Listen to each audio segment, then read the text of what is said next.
अस्सलाम वालेकुम रहमतुल्लाहि व बरकातुहू। वालेकुम प्यारे सलाम। हुजूर, मेरा नाम शुमाइला मुनीर अहमद है।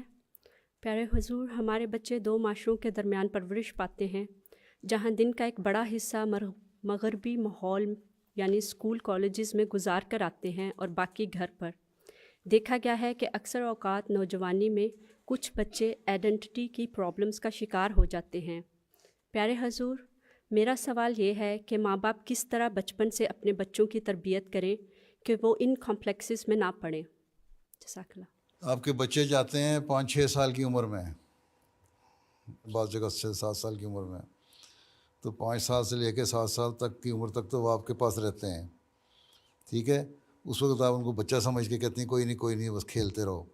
उस वक्त उनको छोटी छोटी नेकी की बातें सिखाया करें, उनको दुआएं सिखाया करें, उनको बताया करें। बाज़ माँ बाप ऐसे हैं जो कुरान शरीफ तो ख़त्म करवा लेते हैं 4 साल की उम्र में, 5 साल की उम्र में बच्चे को, फिर कहते हैं आमीन करवा दो, हमारे बच्चे ने 5 साल की उम्र में कुरान करीम ख़त्म कर लिया, लेकिन उसको बाकी दीन की बातें नहीं सिखाते। उनको पता ही नहीं लगता है कुरान हमने पढ़ लिया तो इसमें है क्या।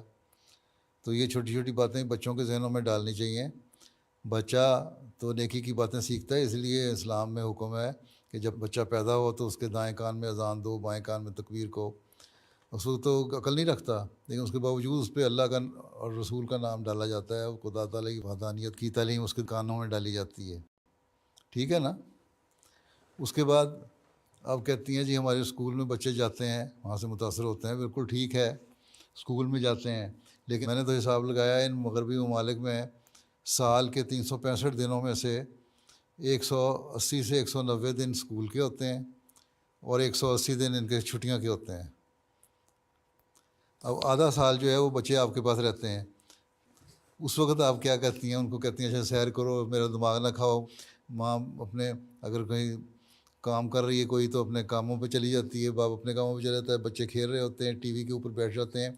तो वही असर वो जो 180 दिन स्कूल से सीखते हैं ना, वो बकाया 180 दिन घर में बैठ के गेम्स के ऊपर प्ले करते हुए, इंटरनेट पे प्ले करते हुए, टीवी पे देखते हुए, और वो फिर कोई नेकी की बात उनको नहीं पड़ रही होती। तो उसमें भी प्लान ऐसा बनाएं कि बच्चों को वो दिन जो हैं कम से कम 180 दिन में से 90 दिन ही आप उनको दे दें दीन की तालीम सिखाने के, तो 1/3 हिस्सा तो आ जाएगा ना कम से कम दीन की तालीम सिखाने का।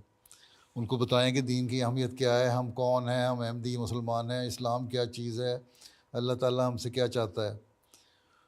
और जो स्कूल में पढ़ते हैं आजकल मसलन जेंडर की तालीम दी जाती है या और किस्म की बातें कहते हैं, तो उनको बताएं तुम स्कूल में तो ये बातें सीखते हो, लेकिन अल्लाह ताला ने जिसने हमें पैदा किया उसको हमारा सब कुछ पता था, और उसने हमें बताया कि तुम लोग सही तक किस तरह रह सकते हो।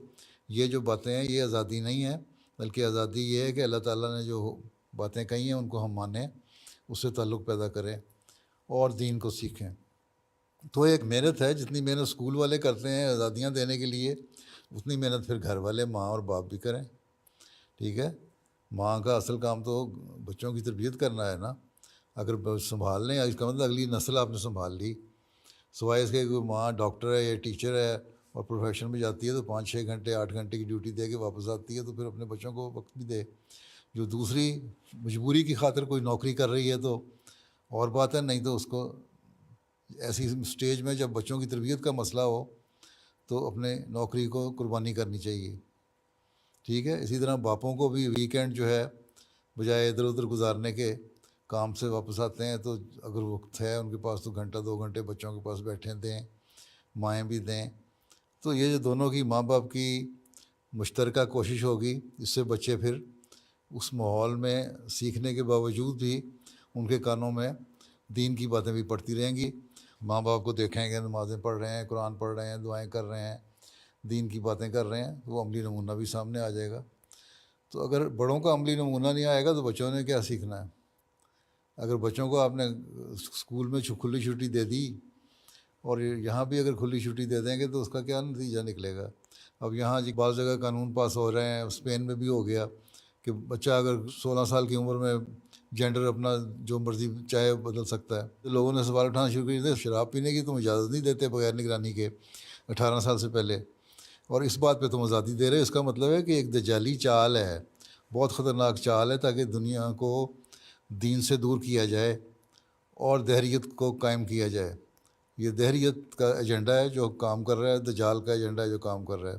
عیسائیت کو لوگ بھول چکے ہیں، مذہب کو لوگ بھول چکے ہیں، ان طرف تو جاتا نہیں. ابھی تک جو اعداد و شمار آتے ہیں، جو اسٹیٹسٹکس آتی ہے، اس کے مطابق یہی ہے کہ ابھی تک مذہب پہ عمل کرنے والے صرف مسلمان ہی زیادہ ہیں. بلکہ پچھلے دنوں میں تو ایک بندہ جو دہریہ تھا اس نے لکھا ہے کہ میں مذہب کے خلاف تو ہوں، لیکن یہ مجھے پتہ لگ گیا ہے کہ اگر مذہب کوئی ہے تو اسلام ہی ہے، کیونکہ عیسائیت تو اپنا سب کچھ چھوڑ بیٹھی ہے. تو اگر ہم بھی اسی رو میں بہہ گئے اور بچوں کو نہ سکھایا اور اپنے آپ کو صحیح نہ کیا اور اپنی خود تربیت نہ کی اور اپنے نمونے بچوں کے سامنے قائم نہ کیے تو ہمارے بچے بھی اسی رو میں بہہ جائیں گے، پھر اسلام کو بھی کچھ نہیں سمجھیں گے. تو یہ تو ہمیں اللہ کا شکر ادا کرنا چاہیے کہ ایک زندہ مذہب ہمارے پاس ہے، اس کی تعلیم ہمارے پاس ہے، اور اس کی تعلیم جو ہے وہ ہر عقل کی بات ہمیں بتاتی ہے، موجودہ زمانے کے لحاظ سے ہمیں ایڈجسٹ کرنا بھی سکھاتی ہے. تو پھر بھی اگر ہم اس پہ عمل نہ کریں تو یہ ہماری بدقسمتی ہوگی اور ہم اپنے بچوں کو ضائع کرنے والے ہوں گے. اس لیے یہ ساری چیزیں ماں باپ دونوں کو مل بیٹھ کے سوچنی چاہیے اور پلان کرنا چاہیے. اور میں وقتاً فوقتاً اس پہ بتاتا بھی رہتا ہوں مختلف وقتوں میں. اس کو سنا کریں، دیکھا کریں. پہلے خلفاء نے بتائی ہیں باتیں، ان کو بھی دیکھیں اور سنیں. تو یہ چیزیں جو غور سے سیکھنے والی ہوتی ہیں، ہر خطبے کو اگر غور سے سنیں اس میں سبق ہوتی ہیں باتیں. MTA کے بعد پروگرام آتے ہیں، اس میں بعض باتیں سبق آموز ہوتی ہیں. تو یہ ساری چیزیں دیکھا کریں. اور پھر اصل چیز یہی ہے، آپ کا اپنا عمل. خود عمل نہیں ہے تو بچوں نے کیا سیکھنا ہے؟ یہ صرف بہانہ ہے. جو اسکول میں رہتے ہیں 180 دن آپ کے پاس رہتے ہیں 365 دنوں میں سے. ٹھیک، چلو. جزاک